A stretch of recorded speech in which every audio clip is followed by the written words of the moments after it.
Hello. Today is Tuesday, May 21st. Today is day 228. I could spend hours just telling you about my last day or few days. I'm here in Jerusalem. I've been spending time in Israel and the occupied Palestinian territories. There are so many stories to tell. Heart-wrenching encounters. People who are brokenhearted, traumatized, suffering, and we're still so many miles away from where the most acute trauma is occurring every single moment in Gaza. Israel's defense minister, Yoav Gallant, has again issued criticism of the International Criminal Court's decision to seek arrest warrants for senior Israeli and Hamas officials. So this is what the international community is talking about.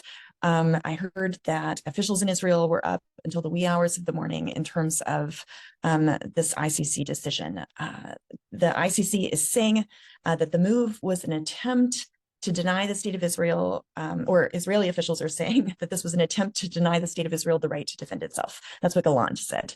That the prosecutors' parallel between the terrorist organization of Hamas and the state of Israel is despicable, it's disgusting. Netanyahu and Gallant are accused of extermination, causing starvation as a method of war, the denial of humanitarian relief supplies, deliberately targeting civilians. Hamas leaders Sinwar, Diaf, and Hania were named by the court as being wanted for crimes of extermination, murder, hostage-taking, rape, sexual assault, and torture. And Israel's President Herzog described the court's decision as one-sided and in bad faith. The UK Prime Minister Sunak said that the request by the ICC, the prosecutor's name is Khan, for arrest warrants to be issued for Israeli and Hamas leaders was deeply unhelpful, and that this would make no difference in securing a pause in the fighting. But France and Germany expressed support for the independence of the ICC at The Hague, responding to calls by Israel and the United States to sanction the prosecutor Khan for requesting the warrants against specifically the Israeli leaders. But Germany disagreed with the equation between the arrest warrants requests against Hamas chiefs. So this has been like this, whole international conversation. The US has agreed that this comparison between Hamas and the Israelis is illegitimate. They said they're appalled by the comparison. The US really has kind of taken it upon itself to defend the Israeli leaders. They are saying that, Netanyahu, the Israelis should be given the benefit of the doubt. They're not intentionally starving children. They're doing much more than can be seen behind the scenes. I mean, we've heard this directly from US officials defending Israeli actions. They're saying there's a lot we do not know about the ways that Israelis are taking actions to get aid into Gaza. And I'm sure there are things that we don't know, but there's too much evidence. Starvation is happening in North Gaza. Hunger is an issue. Humanitarian access is not making it into Gaza, not nearly to the degree that it needs to be. Enough aid is not getting in. And Israel is the primary agent responsible. US Secretary Blinken said that the extremely wrong-headed decision by the ICC prosecutor is a shameful equivalence, this comparison, that complicates the prospects for a ceasefire, a hostage release deal. And he said, we'll be happy to work with Congress for an appropriate response. Oman's foreign minister welcomed the clear-eyed judgment of the ICC and said history will remember the real criminals committing genocide and the war crimes against humanity. Now, shifting gears, the big news in terms of the diplomatic front is that Jake Sullivan, who's been here in Israel, he's the national security advisor, he said the Biden administration is very close to formulating a historic deal to upgrade the relations between Saudi Arabia and Israel. He says this normalization deal, it's very close. But he expressed concern that Prime Minister Netanyahu's position on the Palestinian issue, I'm assuming that means two states, would torpedo the talks. Secretary Blinken told the Senate that the normalization with Saudi Arabia could not go forward absent other things that need to happen. So what's that mean? The Saudis have been very clear that Gaza has to be calm, that there has to be a credible pathway to a Palestinian state. Blinken said at this moment, Israel is not able or willing to proceed down this pathway. To me, that means there's some pretty significant roadblocks. But the U.S. ambassador to Israel, Jack Lew, he said that forging formal Israeli-Saudi relations as a part of an emerging trilateral deal involving the U.S., so the U.S., Israel, and Saudi, requires the calming of the Gaza war and a discussion of prospects for Palestinian governance. So who's going to govern Gaza? That's a big conversation. There's going to have to be some period of quiet in Gaza. There's going to have to be a conversation about how do you deal with the question of Palestinian governance. So this was in a conference where he gave a talk for an Israeli Democracy Institute think tank. So those are really big conversations. Individual members of Israel's security forces have tipped off far-right activists and settlers on location of aid trucks that are delivering vital supplies to Gaza. This has been a huge issue in Israel, where humanitarian trucks are being attacked, supplies are being destroyed. This enables groups to block trucks, to vandalize the convoys. There's multiple sources saying this is happening. You can watch videos of it. Settlers are intercepting the humanitarian supplies. But there's this new group standing together. I've just started talking about this. Israeli Palestinians, Israeli Jews, citizens of the state of Israel, they're accompanying the aid trucks and they're acting as deterrents. So Standing Together reported yesterday that they had incredible success. They're acting as a humanitarian guard. Their national director wrote, "We headed out early to the Tarkumia Junction with one goal, to protect the humanitarian aid trucks going into Gaza. We successfully convinced the local police on the scene to intervene and prevent settlers from causing harm. When the settlers moved to another location and damaged aid there, our activists quickly organized the scattered food. We reloaded the truck and ensured that it could still reach those in need. Thanks to those efforts, 30 aid trucks made it safely to Gaza yesterday. And today we continue to successfully safeguard aid trucks at that same junction.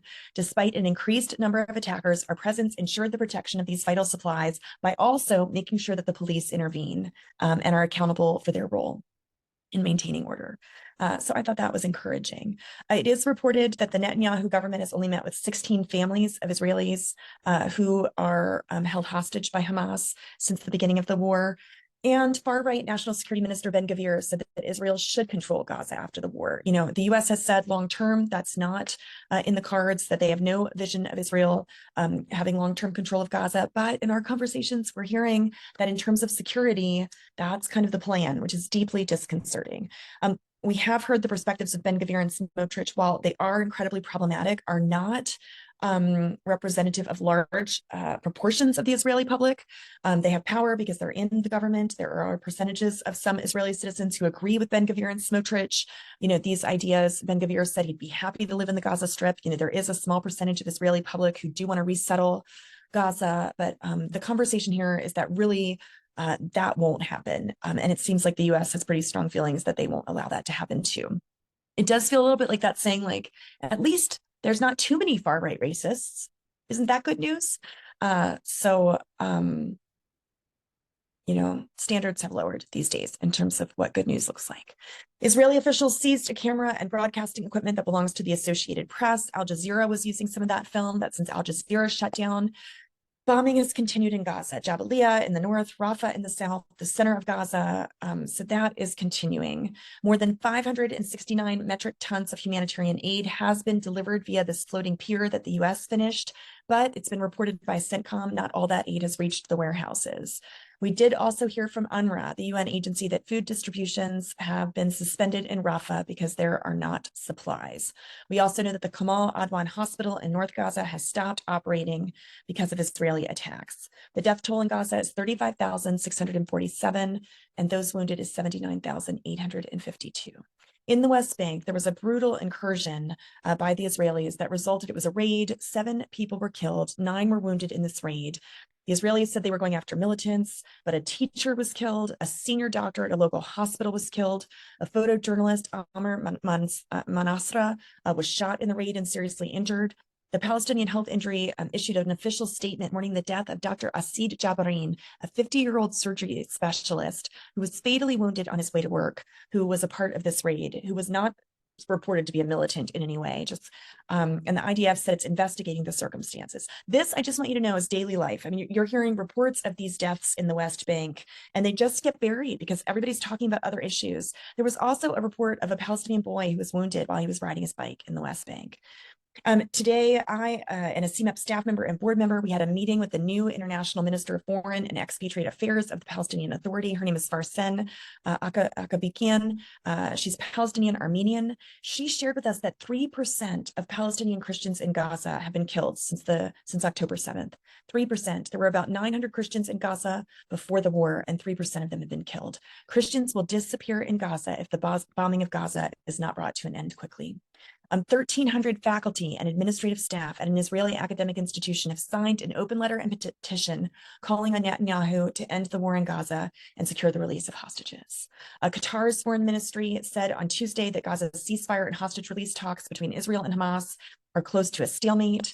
And crowds gathered in Iran today to pay respects to the President Raisi, who was killed in that helicopter crash, as was the foreign minister of Iran over the weekend. I would also encourage you to read, there was an op-ed in The Guardian that came out by Ilan Pappé, known for many of his books, including The Ethnic Cleansing of Palestine. I read that on my very first trip to Israel back in the day. He's an Israeli historian. He was detained in the US for 2 hours and asked about Israel and Gaza and his positions on Hamas and other issues. I'd encourage you to read his op-ed in The Guardian.